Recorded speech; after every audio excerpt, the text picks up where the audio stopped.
Hi everyone, it's Dan here from NX Solutions, and recently we've been looking a lot at allyship, and we realised there's a lot of misconceptions around what allyship actually is. A lot of people believe that it's challenging on behalf of others, which looks a little something like this.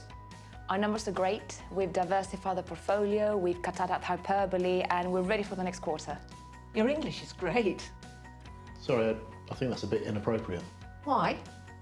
Well, it must make Carla feel really uncomfortable. Carla, doesn't that make you feel uncomfortable?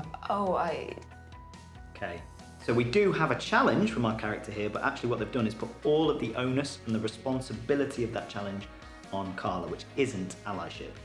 Allyship is challenging on behalf of self. So have another look. Your English is great. Sorry, I think that's a bit inappropriate. Why? Well, comments like that just make me feel a bit uncomfortable. This time round, our character has said comments like that make me feel uncomfortable, and they've kept the spotlight on themselves. And that's what we're asking you to do. It means making yourself a little brave, a little vulnerable, but it's the best way to model allyship.